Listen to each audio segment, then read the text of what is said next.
go into evil as the antithesis of human flourishing.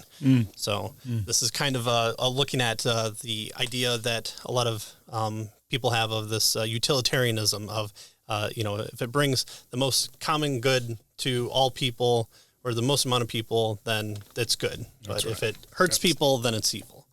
Okay. So biblical morality has pervasive implications for our well-being, both as individuals and as a collective society. We rarely isolate evil merely as a personal problem. Oh, someone committed murder. Okay, well, why is it the state of Michigan versus whoever? Right. Well, because society has collectivized that as a wrong against society as well as the person. Right. Whether right or wrong, I'm just saying that's the way we do it. A thing that's done. Yeah. So we see it as a social phenomenon that's always exacerbates the problem of evil. Pervasive evil is never far from each one of us because each of us expresses it in our relationships to everyone around us. Again, we're the source of the evil. We're the ones that have only ourselves to blame here.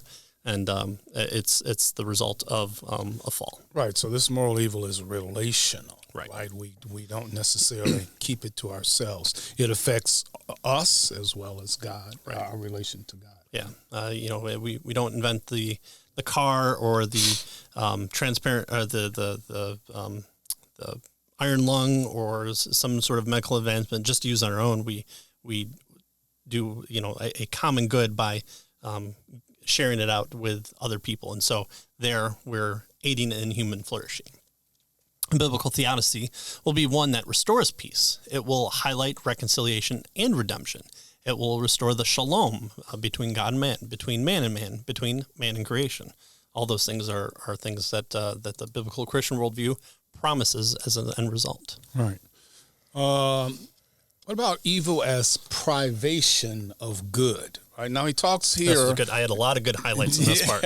He talks here about three historical Christian figures: Saint Augustine, Saint Anselm, and Thomas Aquinas. Right, and he says they all three wrestled with the nature of evil in a world created by God. Of pristine goodness, a question arose concerning the metaphysical nature of evil. And they argued that evil does not have the properties of being. It is without substance. It is non-being, he tells us, right?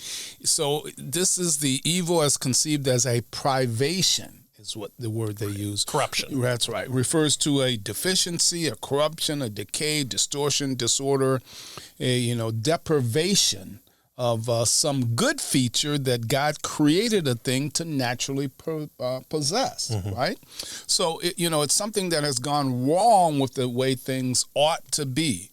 It is a deprivation of the supreme goodness and beauty of God himself. So there's no such thing as, for instance, we might say coal.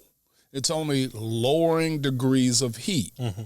Right? Or maybe even the complete lack of it, right? Or death is not the opposite of life, but it's a privation of life. Or perhaps of cloth, we might say, can exist without a hole, but the hole cannot exist without the cloth. Right. Here's the hole. Yeah. The hole in what is what you would ask. Right. A shadow is nothing more than the obstruction of light, and no light, no shadow. So sin, he wants us to see, is a parasite. It's parasitic. And evil takes the form of real defects with real effects. But it gets its power to do anything at all from the reality of the good things that it deforms. So notice, we're not saying that evil doesn't exist, or it's nothing. Nothing. It has non-existence. No. It's a privation in terms of it's a deficiency in what is good, right? The corruption of what is good. And thus, God cannot be the creator that is the efficient cause of evil. So I thought that was really interesting. Really good stuff in this portion here.